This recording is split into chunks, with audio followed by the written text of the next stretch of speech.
홀라 아토입니다. 반갑습니다. 한 주를 마무리하는 러비다토 리아 위켄드입니다.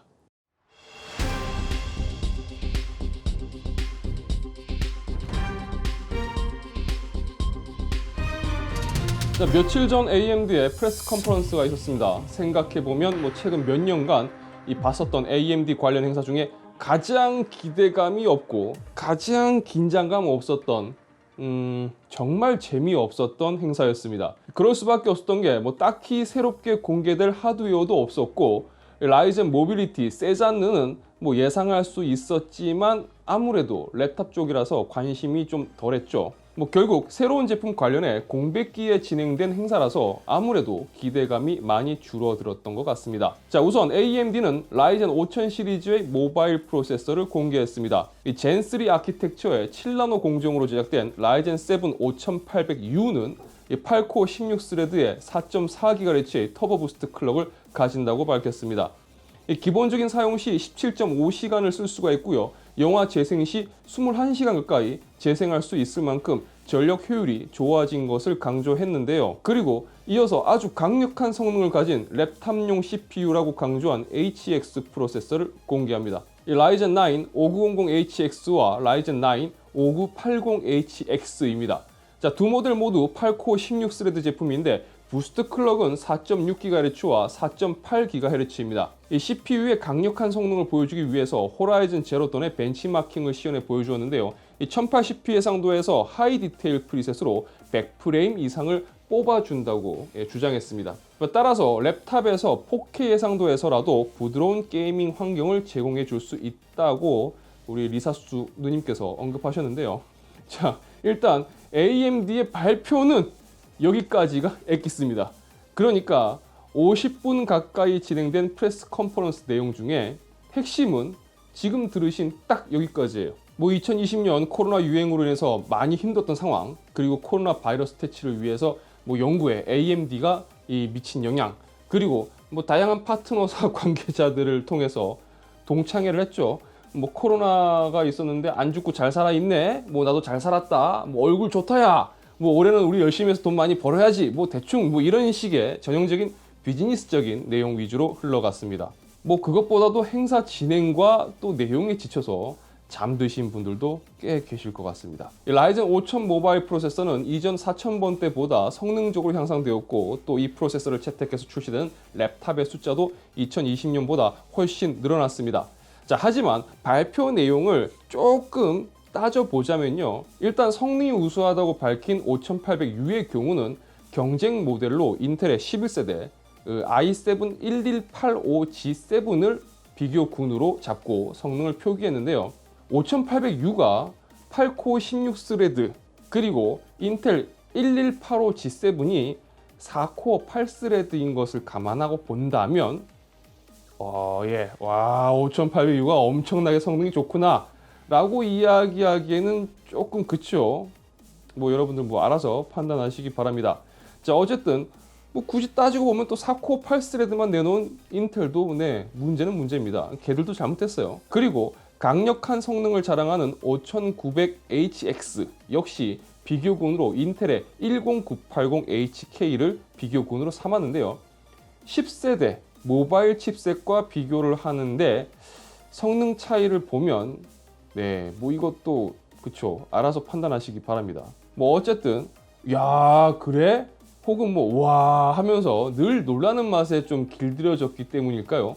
이번 컨퍼런스는 좀 싱거운 맛이 강했습니다. 자, AMD가 좀 밍밍한 맛이었다면 그 다음으로 진행되었던 엔비디아는요 조금 단짠했습니다. 자, 웬일로 황 회장이 빠진 영상이었는데요. 그동안 출시된 주요 레이트레이싱과 DLSS 지원 타이틀들이 소개가 되었고요. 30 시리즈의 주요 핵심 기술인 DLSS 그리고 리플렉스 관련한 소개 영상이 이어졌습니다. 그리고 GTX 1060을 예로 들면서 대부분의 게임들은 이 GTX 1060을 통해서 FHD 해상도에서 60프레임 이상을 출력을 해 주었다. 그래서 충분한 성능을 이렇게 느낄 수가 있었지만 최근에 나오는 게임들은 이제 GTX 1060으로는 버겁다 라고 이야기를 합니다. 그리고 이제 레이트레이싱과 DLSS를 사용해서 60프레임에서 쾌적하게 게임을 즐길 수 있는 그래픽 카드를 소개합니다. 바로 RTX 3060입니다.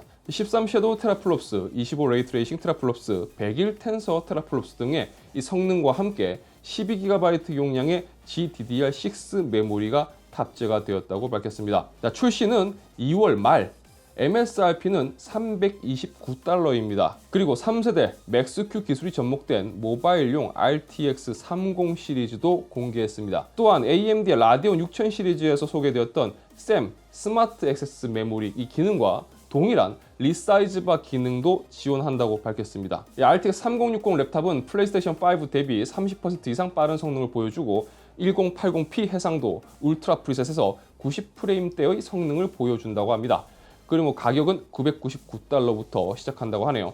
그리고 1440p 해상도에서 이 게이밍을 위한 짐승이라고까지 표현한 RTX 3070 랩탑은 RTX 2070보다 50% 이상 빠르며 1440p 해상도 울트라 옵션에서 90프레임 이상의 성능을 보여준다고 합니다. 가격은 $1299부터 시작한다고 합니다. 그리고 게이머와 크리에이터를 겨냥한 플래그십 랩탑으로 RTX 3080 랩탑이 공개되었는데요. 현존 가장 빠른 랩탑이고 비디오 메모리는 GDDR6 16GB를 탑재했다고 합니다. 그리고 1440p 울트라 프리셋에서 100프레임 이상의 성능을 보여준다고 하네요. 가격은 $1999부터 시작된다고 합니다. 그리고 엔비디아 스튜디오를 통한 다양한 생산성 작업에서 큰 효율을 얻고 있는 부분도 재차 강조를 했고요. 마지막으로는 이게 RTX 30이 탑재된 이 랩탑으로 플라이트 시뮬레이터를 시연하는 모습을 보여줬는데요.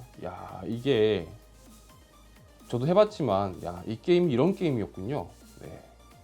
역시 게임은 장비빨이구나 라는 걸 새삼 느꼈습니다. 자, 30분 정도 진행된 행사였는데 사실 3060 공개 외에는 특별할 게 없었습니다. 하지만 바로 그 앞 시간에 AMD가 워낙 고구마를 막 뿌려 넣으니까 엔비디아는 상대적으로 좀 단짠했던 것 같습니다. 자, 그리고 삼성의 갤럭시 언팩 행사를 이야기하지 않을 수가 없겠죠. 굉장히 많은 관심을 끌었습니다. 저도 라이브로 여러분들과 함께 보고 싶었었는데 정말 이건 개인적인 얘기지만 어떤 게라석이 인터넷 선을 또 건드리는 바람에 어쨌든 많은 관심을 끌었음에도 불구하고 발표 이후 평가는 엇갈리고 있습니다. 먼저 버즈 프로는 상당히 좋은 반응을 얻고 있습니다. 삼성이 아주 작정하고 내놨다는 쪽으로 평가받고 있죠. 저도 이 영상이 나갈 때쯤이면 이 녀석들 리뷰를 하고 있겠지만 진짜 지금 엄청 궁금합니다. 자, 갤럭시 태그 관련해서는 좀 이야기가 많습니다. 일단 제품 자체가 낯선 녀석이기도 하고 과연 저걸 저 정도 가격을 주고 살 만큼의 가치가 있느냐에 대해서 개개인이 느끼는 온도차가 분명히 있는 것 같습니다. 아무래도 물건을 자주 잃어버리는 분들에게는 메리트가 있겠지만 결국 시장 반응은 출시가 되면 알 수가 있겠죠. 그리고 작동 방식에 대해서도 좀 우려가 나오고 있는데요. 배터리나 사이즈 때문에 GPS 모듈이 빠졌을 겁니다. 이 시장을 개척했다고도 말할 수 있는 타일도 사실 그런 이유로 GPS 모듈을 넣지 않았죠. 그런데 블루투스가 닿지 않는 거리만큼 멀어졌을 경우 이 갤럭시 스마트 태그는 주변에 있는 갤럭시 스마트폰과 통신을 해서 위치를 알려주는 방식인데 결국 주변에 있는 갤럭시 스마트폰과 블루투스 방식으로 통신을 한 후 해당 스마트폰의 GPS 정보를 활용한다는 겁니다. 자, 아무리 정보 유출이 없다고 해도 나도 모르게 내 폰의 GPS 정보가 저런 식으로 활용이 된다고 한다면 여러분들은 과연 기분이 어떨까요? 자, 갤럭시 S21은 하드웨어 스펙이 좋아진 건 맞지만 그렇다고 해서 엄청난 변화가 있었다고 보기에는 좀 그렇고요.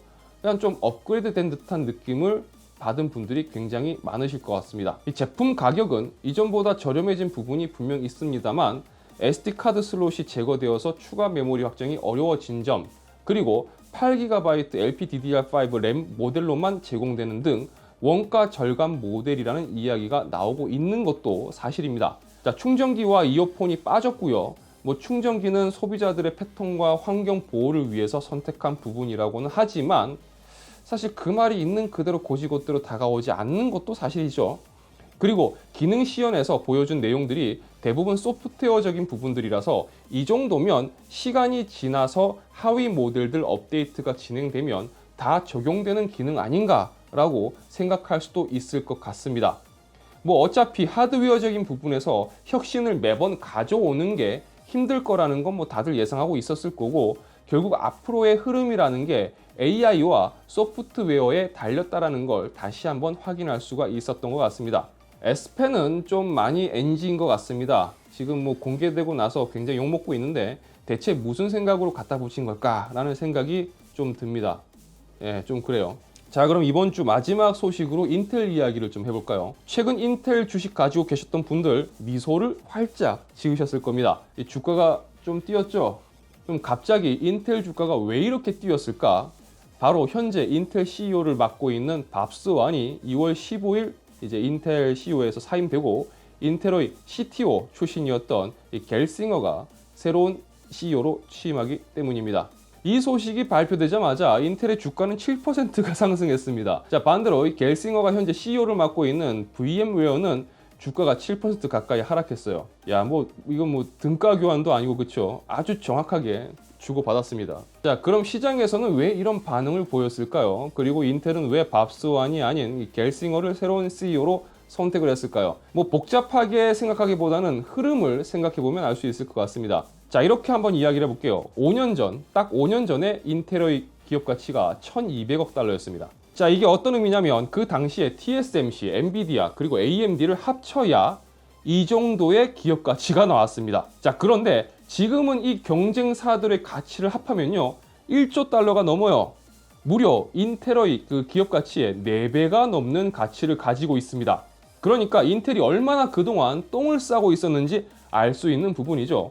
자, 작년 3분기 이후 뒤늦게 밥스완이 인텔의 문제점에 대해서 그리고 앞으로 이 칩 제조에 관련해서 뭐 정 안 되면 외주를 맡기겠다라고 선언할 만큼 절박했고, 또 그에 맞춰서 변화하려고 했지만 제가 지난 뉴스에서 전해드렸던 것처럼 이 서드포인트에서 인텔 지분을 10억 달러어치 정도 인수하면서 공격적으로 인텔 경영진을 압박하기 시작했습니다. 그리고 그동안 인텔의 CEO 밥스완에 대해서 인텔은 기술 중심적인 기업이었는데 재무 전문가인 밥스완은 계산기만 두드린다라는 평가도 있었고요. 자, 회사의 나빠진 실적을 어떻게든 숫자로 만회하려고 했다는 시각도 있는 거죠. 뭐 대표적인 게 낸드 플래시 사업을 포함해서 다양한 사업부를 매각한 것도 그중 한 부분이었습니다. 뭐 그동안 인텔이 시장 지배 기업의 위치를 지킬 수 있었던 것은 다른 기업보다도 이 칩 생산 등 기술적인 부분에서 좀 더 앞서가고 그 앞선 기술을 먼저 시장에 선보였었기 때문입니다. 하지만 이제 시장의 기술 수준보다도 1년 이상 뒤처진 상황에서 좀 더 적극적으로 인텔의 기술적인 부분과 그 문제점을 해결해줄 해결사가 필요했다고 볼 수가 있겠죠. 뭐 그러니까 말 그대로 진짜 기술자가 필요했던 겁니다. 자, 겔싱어는 인텔의 최고 기술 책임자 출신입니다. 엔지니어 출신이고요. 그만큼 인텔의 기술적인 부분 그리고 개발에 관련한 부분에 대해서 잘 알고 있을 겁니다. 단 현재 우려되고 있는 부분은 겔싱어가 인텔의 현 문제점을 해결하고 뒤처진 기술적 상황을 얼마나 좁혀 나갈 수 있는가, 그리고 과연 밥스완이 추진하려고 했던 이 외주 생산을 겔싱어도 그대로 진행할 것인가 등 몇 가지 문제점이 남아 있습니다. 뭐 밥스완과는 달리 엔지니어 출신인 겔싱어의 경우 인텔이 외주 제작을 맡긴다는 부분이 가지는 이 굴욕감이 얼마나 큰지 잘 알고 있을 것이기 때문에 밥스완과는 달리 이 외주 생산에 대해서 부정적인 의견을 가지고 있을 수도 있습니다. 또한 만약 외주를 맡긴다고 하더라도 경쟁사 제품들을 중점적으로 생산하고 있는 TSMC보다 어쩌면 삼성에 단독으로 맡길 가능성, 혹은 삼성에 좀 더 비중을 높일 가능성도 있습니다. 자, 어쨌든 CEO 교체설로 인해서 인텔의 기대감이 다시 이렇게 몰리고 있는 상황이라고 볼 수 있겠죠. 자, CES로 인해서 뭐랄까 좀 어수선한 느낌의 한 주였습니다. 이 코로나 유행이 아직도 문제가 되고 있고, CES가 종료되고 나면 뭐 이제 예상대로라면 몇 개월 후에 컴퓨텍스가 가장 핫한 행사인데 작년에는 결국 취소가 되었죠. 자, 올해는 정상적으로 진행이 될 수 있다면 참 좋을 텐데 말이죠. 자, 저는 또 다른 소식 그리고 리뷰 영상으로 찾아뵙도록 하겠습니다. 영상이 유익하시다면 좋아요와 구독 그리고 알람 설정 부탁드리겠습니다. 시청해주셔서 진심으로 감사합니다. 지금까지 아토였습니다. 고맙습니다.